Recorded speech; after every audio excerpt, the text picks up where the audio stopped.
Однажды в Италии женщина выжила. Именно однажды. Десятки погибли, а эта выжила. Должна была погибнуть и она. В лицо, в лопатку и в живот в упор попали 3 пули. Но она осталась жива. Это было чудо, говорили все.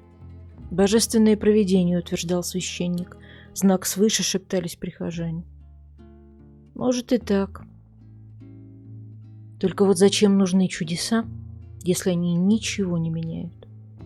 Если они приходят слишком поздно, когда уже нечего спасать?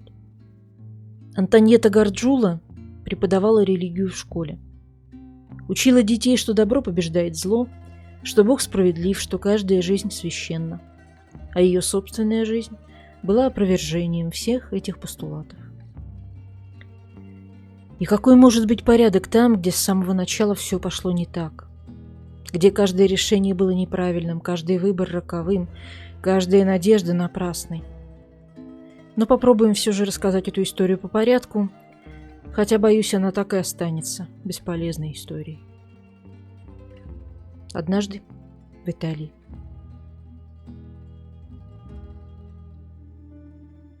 Мелита Ди Наполи, конец 70-х. Маленькая девочка растет без матери. Смерть матери в юности – это дыра в душе, которую ничем не заткнуть. Психологи потом напишут в своих умных заключениях, что эта потеря создала в Антоньетте пустоту, которую она всю жизнь пыталась заполнить любовью. Как будто любовь – это цемент, которым можно залатать трещины в сердце. Как будто можно взять человека и сделать из него заплатку на рану. У нее был брат Джованни, владелец магазина религиозных товаров, известная в городе личность, ответственная за группу верующих общин Джезу Резорта. Харизматическое католическое обновление. Так это называется. Когда католичество недостаточно католично, его нужно обновить, сделать более харизматичным. Джованни был из тех, кто верит, что молитвой можно решить все проблемы. Он ошибался. Но это выяснится позже. Антоньетте было 16, когда она встретила Луиджи Капасса. 16 – возраст, когда девочки влюбляются в плохих парней и думают, что смогут их изменить. Когда кажется, что любовь – это суперсила, способная превратить волка в овечку, дракона в друга, а разбойника в прекрасного принца. Антоньетта не была исключением. Луиджи был из Секондильяно, одного из тех районов Неаполя, где даже карабинеры предпочитают не задерживаться на улице после заката. Район, где дети играют не в полицейских, а в наркодилеров, и где первое слово младенца не «мама», а «омерта». Но Луиджи собирался вырваться. Он хотел стать карабинером, носить форму, представлять закон, быть на правильной стороне. В 95 году он поступил на службу. Антоньетта видела в этом знак. Ее плохой мальчик становится хорошим. Как она ошибалась. Форма не меняет человека. Она просто дает ему власть и оружие. До 2006 года все было относительно спокойно. Относительно ключевое слово, потому что уже тогда были знаки, красные флаги, сигналы тревоги. Но кто обращает внимание на дым, когда еще не видно огня? В 2006-м Луиджи обвинили в мошенничестве со страховками, отстранили от службы, начались дни отсутствия по причине депрессии и тревоги, начались психотропные препараты. Вы знаете, что такое психотропные препараты для человека с недиагностированным расстройством личности? Это как тушить пожар бензином. Они могут временно заглушить симптомы, но проблему не решают, наоборот. Она остается, зреет, накапливается, как гной в ране, прикрытый красивым пластырем. Луиджи заполнил пустоту, временно, как морфий затапливает боль, не лечит, просто делает ее невидимой. Олессия, первенец пары, родилась в 2004-м. «Я стала мамой, и вместе с ней», — говорила Антоньетта. Это важная фраза. Она не была готова к материнству, но училась на ходу. Росла вместе с дочерью. Олессия была серьезным ребенком. Слишком серьезным для своих лет. Дети в семьях с домашним насилием часто такие. Они рано взрослеют, учатся считывать настроение взрослых, предугадывать опасность. Они становятся маленькими психологами, маленькими защитниками, маленькими взрослыми. Мартина появилась на свет в 2010-м. Если Олесия была тихой и осторожной, то Мартина – вихрь. Семилетний торнадо с косичками и вечной улыбкой. Она еще не научилась бояться, еще не поняла, что папины объятия могут быть опасными. Что папина любовь условна, что папино настроение – это минное поле. Свадьба была в мае 2011 года. Красивая дата, 2 единицы, символизирующие союз двух людей. Только вот к тому моменту Луиджи уже несколько лет как был отстранен от службы. Уже принимал препараты, уже имел диагноз, который потом, после трагедии, всплывет в заключениях экспертов – пограничные расстройства личности в сочетании с нарциссическим. Давайте остановимся на этом поподробнее. Пограничные расстройства – это когда твои эмоции, как американские горки, только без ремней безопасности. Это панический страх быть брошенным, который заставляет цепляться за человека мертвой хваткой. Это импульсивность, которая не дает подумать о последствиях. Это гнев, который вспыхивает от искры. А теперь добавьте к этому нарциссическое расстройство, грандиозное ощущение собственной важности, убеждение, что мир тебе должен, полное отсутствие эмпатии. Получается идеальный шторм, идеальный убийца. Но кто об этом думает на свадьбе? Антоньетта в белом платье, Луиджи в парадной форме карабинера. К тому моменту его восстановили. Родственники улыбаются, священник благословляет, все желают счастья. И никто не замечает, что жених смотрит на невесту не как на любимую женщину, а как на собственность, как на вещь, которую он приобрел и которая теперь принадлежит ему навсегда. Семья переехала в Чистерна-ди-Латино, небольшой город в провинции Латино, примерно в 60 километрах к югу от Рима. Один из тех городов, где все всех знают, где сплетни разносятся быстрее новостей интернета, где семейные драмы становятся достоянием общественности. Антоньетта устроилась на фабрику Финдус, работала оператором. А еще преподавала катехизис в приходе Сан-Валентино. Учила детей любить Бога и ближнего своего, а вот своего мужа научить любить себя не могла. Луиджи тем временем менял казармы. Сначала служил в Чистерне и Априлии, потом перевелся в Велетри. 3 казармы за несколько лет – это много. И это значит, что были проблемы. Что коллеги не хотели с ним работать, что начальство предпочитало избавиться от проблемного сотрудника, передав его кому-то другому. Горячая картошка, которую перебрасывают из рук в руки. Первые признаки насилия появились почти сразу после свадьбы. Но они были завуалированы, спрятаны под видом заботы и ревности, желания защитить. Не надевай это платье, оно слишком откровенное. Зачем тебе встречаться с подругами, разве тебе плохо со мной? Дай мне пароли от всех твоих аккаунтов, у нас же не должно быть секретов. Потом пришли слова: ты ни на что не годишься, все из-за тебя, ты не на высоте. Слова – это первая ступень лестницы, ведущая в ад. Они подготавливают почву, ломают самооценку, заставляют жертву поверить, что она заслуживает наказания. Что она сама виновата. Что если бы она была лучше, умнее, красивее, покорнее, все было бы хорошо. Антоньетта пыталась быть лучше. Она работала на фабрике, вела дом, воспитывала детей, преподавала в воскресной школе. Она разрывалась на части, пытаясь угодить мужу, который был недоволен всегда. Которому всегда было мало. Который находил повод для придирок в том, как она нарезала хлеб или сложила его рубашки. А потом пришли удары. Первый во время беременности Мартиной. Пинок по голени. Казалось бы, мелочь, ни кулак в лицо, ни избиение, просто пинок. Но это была проверка границ. Что она сделает? Уйдет? Пожалуется? Нет, она промолчала. Значит, можно продолжать. Следующий удар кулаком по голове за то, что она не сразу убавила звук телевизора. Он смотрел футбол, она готовила ужин, дети играли. Обычный семейный вечер.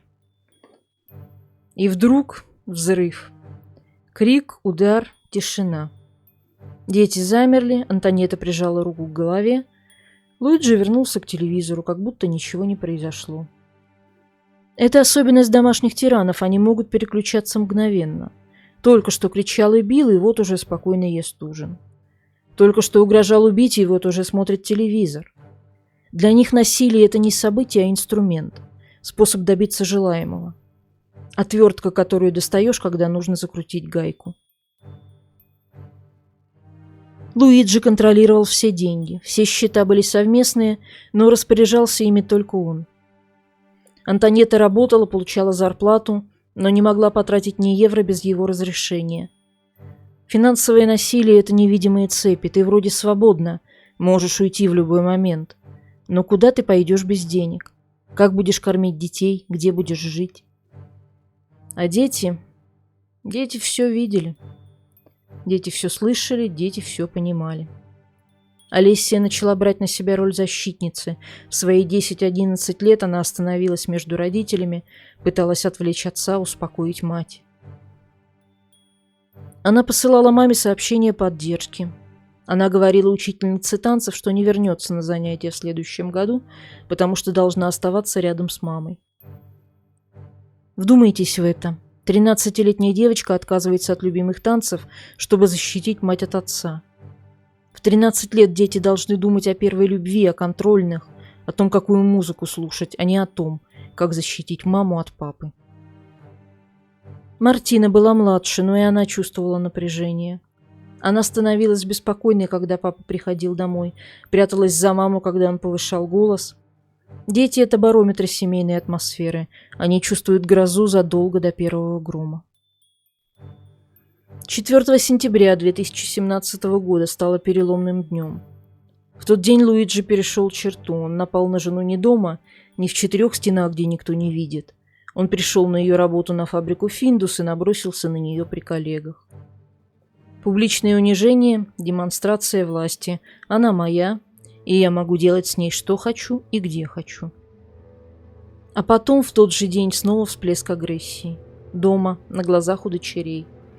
Олеся и Мартина видели, как отец бьет мать. Видели ее страх, ее беспомощность и ее кровь. После этого дня они перестали быть детьми. После этого дня они стали жертвами. И они это знали. «Нет, папу мы больше не хотим видеть», — говорили они социальным работникам. Это не каприз избалованных детей, это крик о помощи. Это мольба о спасении. Но кто слушает детей? Дети же не понимают, дети преувеличивают, дети фантазируют, детям нужен отец, даже если этот отец монстр. Антонетта подала заявление в полицию, первая из многих. Она пришла в квестуру, там ее выслушали, покивали, записали. Потом она пошла к карабинерам, там тоже выслушали, покивали и записали. Она активировала 6 различных служб помощи, 6. Центр помощи семье, социальные службы, психологическая поддержка, юридическая консультация, епархиальный центр, телефон доверия. Знаете, что объединяет все эти службы? Они все прекрасно работают на бумаге. У них есть протоколы, инструкции, планы действий. Они проводят совещания, пишут отчеты, ставят галочки. Жертва обратилась – галочка. Жертву выслушали – галочка. Жертве дали номер телефона – галочка. А жертва тем временем умирает. После заявления у Капасса изъяли служебное оружие. Правильное решение, логичное. Единственное возможное в такой ситуации – мужчина с историей насилия не должен иметь доступа к оружию. Это же очевидно, правда? Неправда. Через неделю, ровно через 7 дней, оружие ему вернули. 7 дней, 168 часов, 10 080 минут. За это время можно было провести полноценное психиатрическое обследование, опросить свидетелей, изучить историю, оценить риски. Вместо этого 2 врача, Квинтилио Фоккини и Кьяра Вердоне, провели формальный осмотр и подписали справки. Квинтилио Фоккини – участковый терапевт, семейный врач. Он знал семью годами. Антонетта приходила к нему, рассказывала о побоях, показывала синяки. Он выписывал больничные, мази от ушибов, успокоительные. Он знал, что Луиджи принимает психотропы. Знал о его вспышках гнева, знал о страхе жены и детей, и все равно подписал. Почему? Может, он боялся проблем? В конце концов копался карабинер, человек с оружием и связями. Может, не хотел портить отношения с местным командованием? Может, подумал, что женщина преувеличивает. Знаете, как они любят драматизировать. Может, просто не захотел брать на себя ответственность, не мне решать такие вопросы. Кьяра Вердоне, военный врач при санитарной службе гарнизона Велетри, видела Капасса в первый раз в жизни. Для нее он был просто очередным карабинером, проходящим медосмотр. Она не знала его историю. Не знала о побоях, не знала о страхе детей. Но разве это оправдание? Разве врач не должен задавать вопросы? Разве не должен копать глубже, когда речь идет о возвращении оружия человеку, обвиненному в домашнем насилии? Суд потом скажет, что трагедия была непредсказуемой. Любимое слово итальянской юстиции – непредсказуемо. Землетрясение непредсказуемо, удар молнии непредсказуем. Но когда мужчины с диагностированными психическими расстройствами, принимающие психотропы, имеющие историю насилия, публично угрожающие жене, от которого прячутся собственные дети, получают назад оружие, это не непредсказуемо. Это неизбежно. Но вернемся к осени 2017-го. После изъятия оружия и его возвращения Луиджи понял главное – система на его стороне. Его пожурили, погрозили пальчиком и отпустили. Более того, вернули оружие. Это было как индульгенция, как разрешение продолжать. Он переехал в общежитие для военных, формально они с Антонеттой расстались. Но для человека с пограничным расстройством личности расставание – это не конец отношений, а личное оскорбление. Это нарциссическая травма, удар по самолюбию, который невозможно пережить. Луиджи начал преследовать семью. Он появлялся возле школы девочек, следил за Антоньеттой, снял все деньги с общих счетов до последнего евро.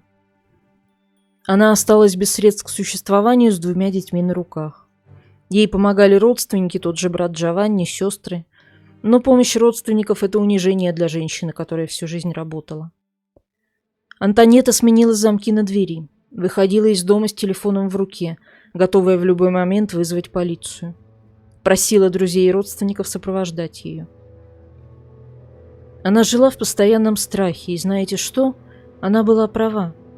Ее страх был оправдан, более того, он был недостаточен. Девочки в это время проходили через свой ад. В школе все знали, что происходит в их семье. Дети жестоки в своей прямоте. Твой папа псих.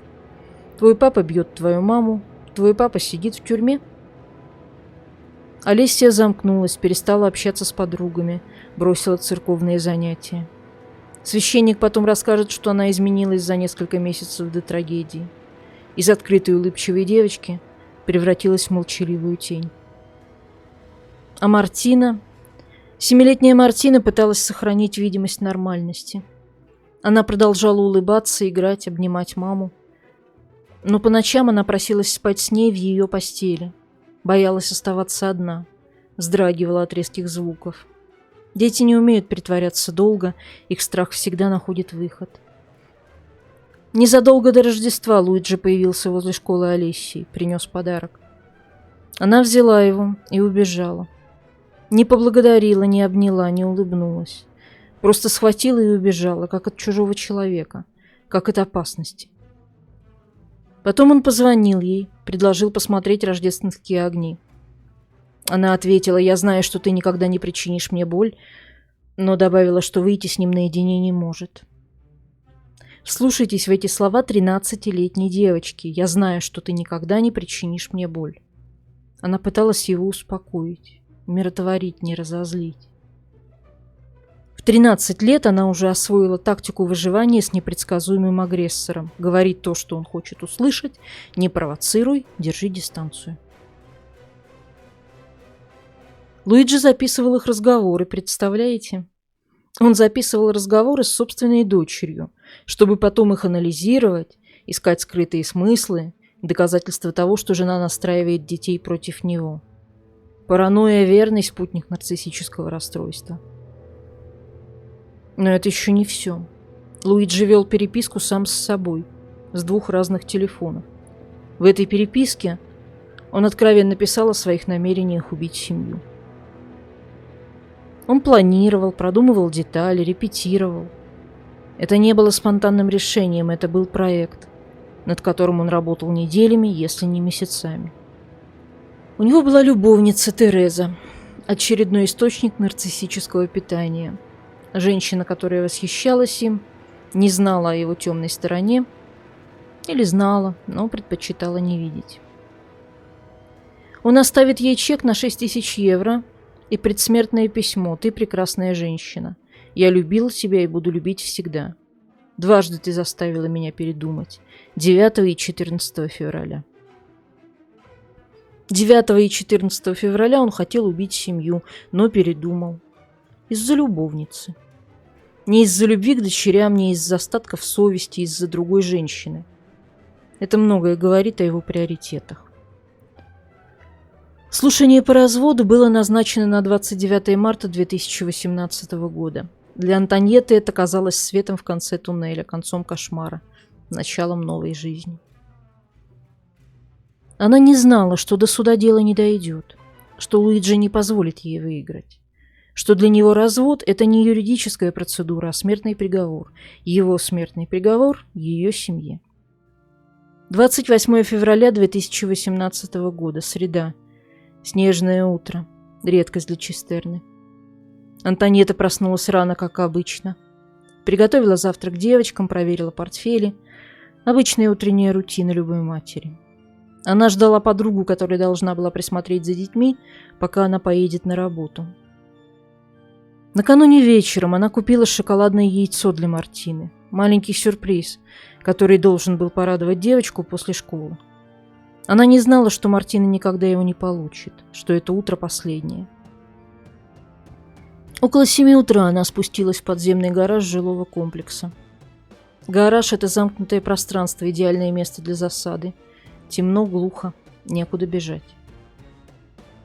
Луиджи знал ее распорядок, знал, во сколько она выходит, знал, что она будет одна. Он ждал, в темноте спрятавшись за бетонной колонной. Первый выстрел в челюсть. Антоньетта даже не успела увидеть его. Второй в лопатку, когда она повернулась, чтобы бежать. Третий в живот. Еще 3 пули просвистели мимо. 6 выстрелов. Ни слова, ни предупреждения. Не это за то, что ты сделал. Просто выстрелы, как охотник стреляет в дичь. Я закричала и повернулась, чтобы убежать, расскажет она потом. Увидела кровь и приложила руку к ране. Кричала и просила о помощи. На крики прибежал молодой человек, тоже карабинер. «Мой муж стрелял в меня», — сказала она. «Он убежал с моей сумкой, с телефоном и ключами. Ключами от квартиры. Там девочки. Одни». Антоньетта истекает кровью. Луиджи не стал добивать.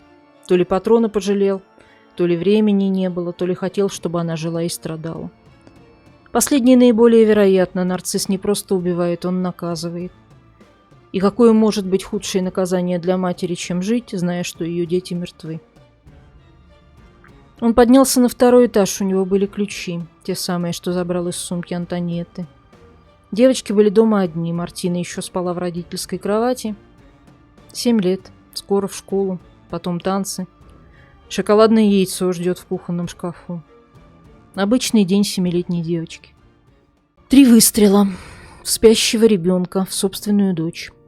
В маленькую девочку, которая называла его папой, которая рисовала для него открытки, которая ждала его возвращения с работы. 3 выстрела, и Мартины больше нет. Она даже не проснулась. Может, это единственное хорошее в этой истории. Она не знала, что умирает. Не видела, кто ее убивает. Олессия проснулась. Представьте, ты просыпаешься от громких хлопков, выбегаешь из комнаты и видишь отца с пистолетом. Отца, которого ты боишься, отца, от которого пряталась, отца, которому говорила: «Я знаю, что ты не причинишь мне боль», не веря в это ни на секунду. Она пыталась убежать. Следователи потом установят, что она была уже на ногах, когда он начал стрелять. 6 выстрелов. 6. В 13-летнюю девочку, в свою старшую дочь. В ту, что должна была через 2 месяца принять первое причастие, в ту, что защищала маму, в ту, что мечтала стать учительницей танцев. Ее тело нашли посреди комнаты, она не добежала до двери. Не успела спрятаться. Не успела позвать на помощь. Успела только отправить сообщение матери: «Мама». И еще одну «мама» с бесконечно долгой, кричащей, разрывающей сердце «а» на конце осталось неотправленным. Последнее сообщение. Она всегда думала обо мне, скажет потом Антонетта. Даже умирая, Алисия думала о маме. 16 выстрелов, 9 в жену и дочерей. Давайте вдумаемся в эту арифметику смерти. Это не вспышка гнева, это не момент безумия. Это хладнокровная экзекуция. Перезарядка оружия, прицеливание, выстрел. И так много раз, снова и снова. После убийства дочерей Луиджи забаррикадировался в квартире. У него было время подумать. Осознать, что он сделал, увидеть тела дочерей, вспомнить, как они были маленькими, как делали первые шаги, как говорили первые слова, как называли его папой. У него было 9 часов, чтобы раскаяться. Но раскаяние — это не для нарциссов. Вместо раскаяния он писал записки. «Не должна была это делать», — написал он заглавными буквами и оставил рядом с телами дочерей. Обвинение до конца. Это она виновата. Она заставила его, она не оставила выбора. Типичная логика домашнего тирана. Посмотри, до чего ты меня довела. Тем временем Антонетте вызвали скорую. Вертолет доставил ее в больницу Сан-Камило в Риме. Критическое состояние, 3 пулевых ранения. Большая потеря крови. Врачи боролись за ее жизнь, не зная, что спасать уже некого и незачем. Что Антонетта умерла. В тот момент, когда умерли ее дочери. Что пока живет только ее тело. К дому в Чистерне начали стягиваться силы правопорядка. Группа специального вмешательства ДЖИС, вертолет кружил над домом, снайперы заняли позиции. Переговорщики пытались установить контакт. 9 часов переговоров, 9 часов уговоров. 9 часов надежды, что девочки живы. Луиджи поддерживал эту иллюзию. «Сейчас я им объясню, что происходит», — говорил он, — «дайте мне время поговорить с ними». Садистская игра. Он знал, что они мертвы. Все эти часы он сидел в квартире с их телами, но давал надежду. Ложную, жестокую надежду. Полковник Витальяно потом скажет журналистам, что переговоры были особенно сложными, что Капасса был очень взволнован. Взволнован.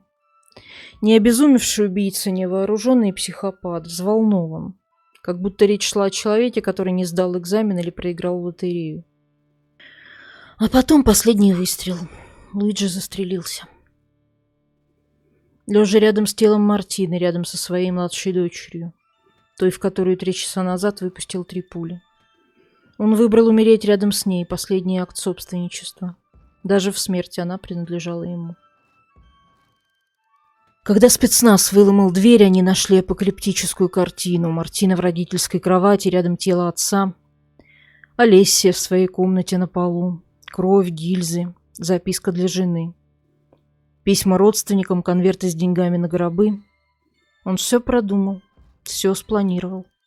Даже похороны. Антонетта в коме, 3 операции подряд. Челюсть, лопатка, живот. Врачи творили медицинское чудо, собирая по кусочкам то, что оставалось от ее тела. Но как собрать по кусочкам душу? Ее брат Джованни и сестры дежурили у ее постели. Молились. Община Джезу Резорта организовала круглосуточные молитвенные бдения. Все просили Бога о чуде. И чудо случилось, Антонетта выжила. Первые дни марта. Антонетта начала приходить в себя, не могла говорить, повреждена челюсть. Не могла двигаться, тело, пронзенное болью. Но глаза были открыты, и в этих глазах был вопрос: «Где мои девочки?» Родственники тянули, говорили, что девочки в безопасности, что о них заботятся, что скоро она их увидит. Ложь во спасение, милосердная ложь. Можно ли спасти ложью? 8 марта. Международный женский день.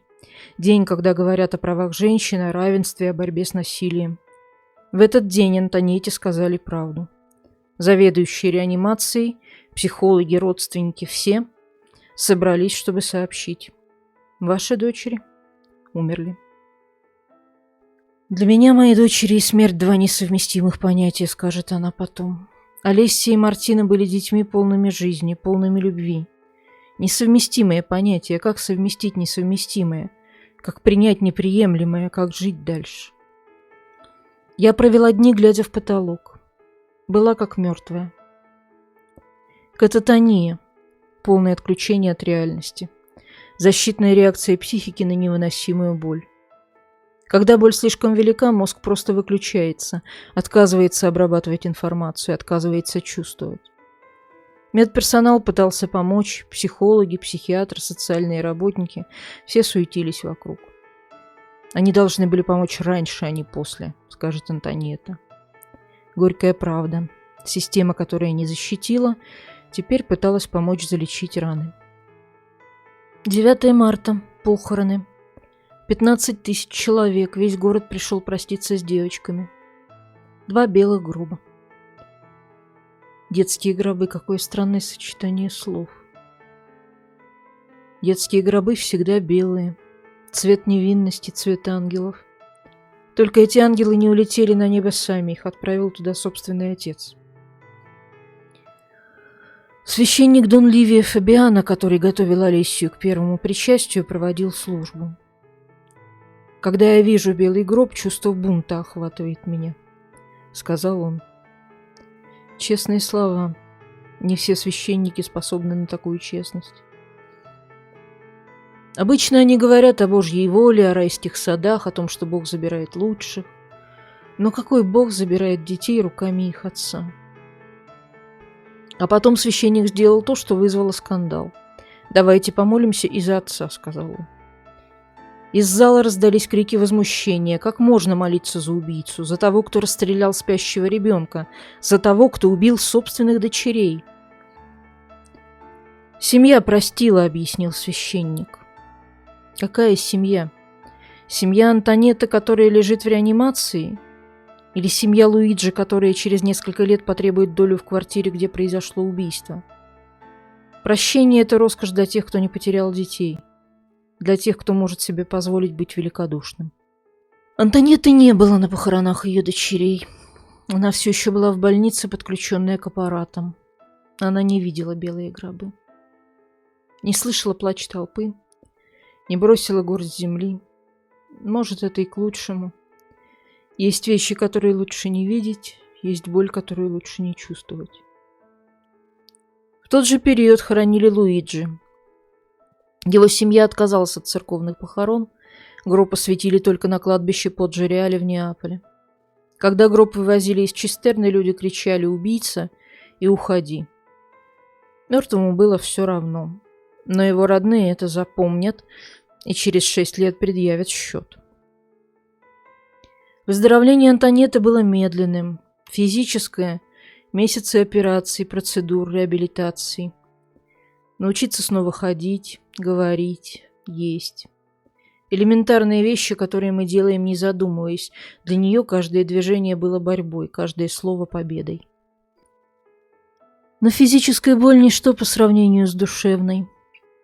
Когда я начала мыться сама, я увидела в зеркале свои шрамы, рассказывает она. Шрамы на теле – видимые следы того дня, но есть другие, невидимые, которые никогда не заживут. После выписки из больницы ее перевели в реабилитационный центр недалеко от Неаполя, подальше от Чистерны. Она больше никогда не вернется в этот город. 15 лет жизни, работа, друзья, дом – все осталось там, в городе, который стал местом убийства ее дочерей. Религиозная община брата стала ее опорой. Джезу Ризорто – воскресший Иисус. Антонетте горько. Иисус воскрес, а Олеся и Мартина нет. Но вера – это все, что осталось. Когда теряешь все, хватаешься за любую соломинку. Даже если эта соломинка – тот самый Бог, который позволил убить твоих детей. В октябре 2018 года папа Франциск принял ее в Санта-Марта. Частная аудиенция. Она мечтала об этом в больнице, встретиться с наместником Бога на земле, спросить, почему, за что. Но когда момент настал, она только плакала. А папа говорил общие слова о любви, прощении и надежде. Слова, которые ничего не меняют. А потом начались суды. Бесконечные, изматывающие, унизительные суды. Сначала Антониетта подала жалобу на 4 карабинеров и полицейских, которые не защитили ее, которые приняли заявление, выслушали, кивнули и ничего не сделали. Дело закрыли, все невиновны. Система защищает своих. Потом суд над врачами. Квинтилио Фоккини, Кьяра Вердоне, 2 человека, чьи подписи вернули оружие убийце. 2,5 года разбирательств, свидетельские показания, экспертизы, заключения психиатров. 19 сентября 2023 года Антониетта давала показания. 4 часа в закрытом заседании.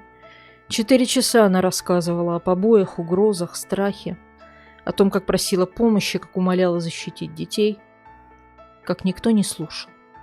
Прокурор Джузеппе Бонтем потребовал по 2 года и 6 месяцев каждому врачу. Смешной срок за соучастие в убийстве 2 детей. Но даже этого не дали.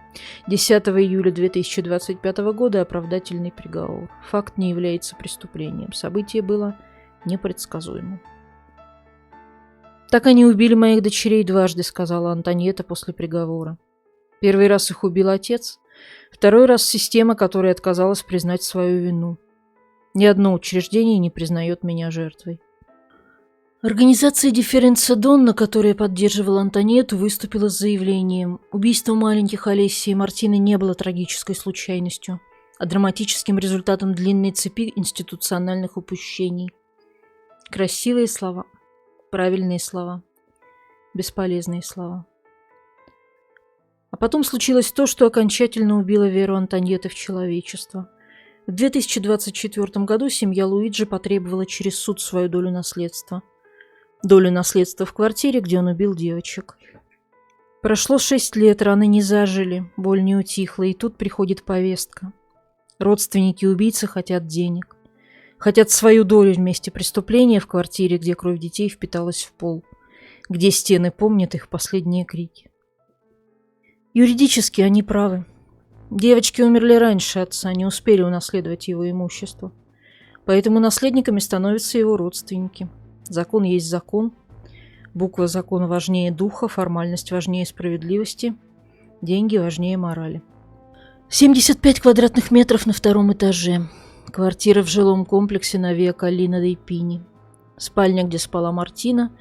Кухня, где стоит купленное накануне шоколадное яйцо. Сколько это стоит? Какова рыночная цена места, где убили детей?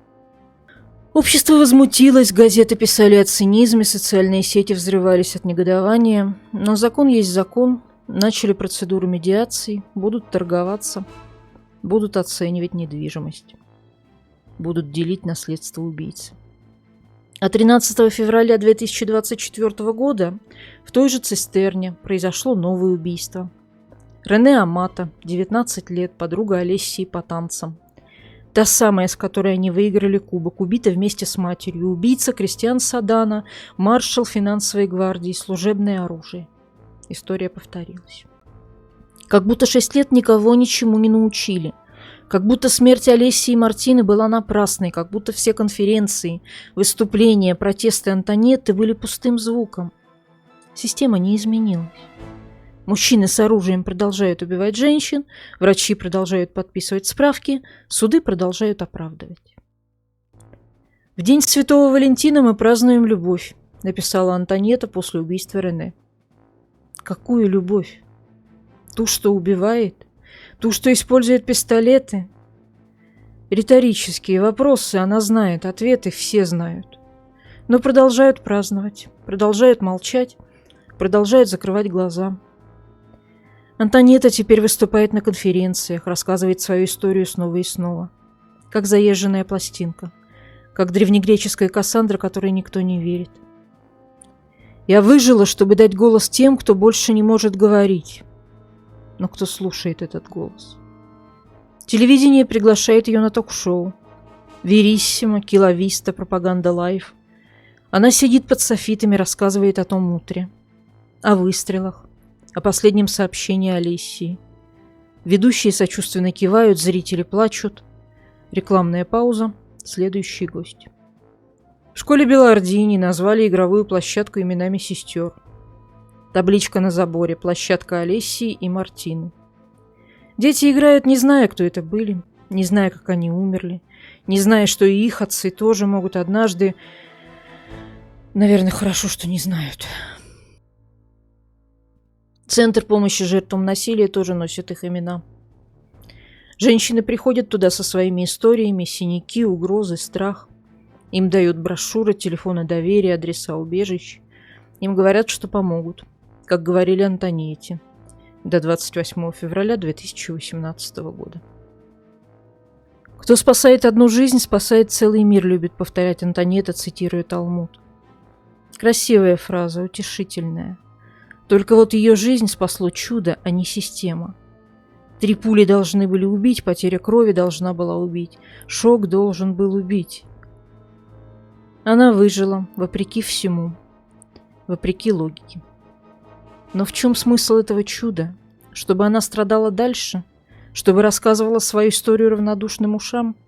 Чтобы видела, как убивают других девочек? Чтобы смотрела, как оправдывают виновных? Чтобы получала повестки от родственников убийцы? Психологи говорят, что у нее посттравматическое стрессовое расстройство, ПТСР. Красивая аббревиатура для обозначения разрушенной жизни. Симптомы: навязчивые воспоминания, кошмары, избегание триггеров, эмоциональное онемение, гипербдительность, медицинские термины для описания ада. Она не может вернуться в Чистерну, не может смотреть на девочек возраста своих дочерей, не может слышать выстрелы, даже хлопушки на празднике вызывают паническую атаку. Не может забыть, не может простить, не может умереть, это было бы предательством памяти дочерей. «Я живу для Олесии и Мартины», — говорит она. Но разве это жизнь? Это существование, это долг. Это наказание — быть живым свидетелем мертвой истории, напоминанием о том, чего система не сделала, о том, кого не спасла. 46 лет. Возраст, когда жизнь должна быть в самом разгаре. Дети выросли бы, потом появились бы внуки.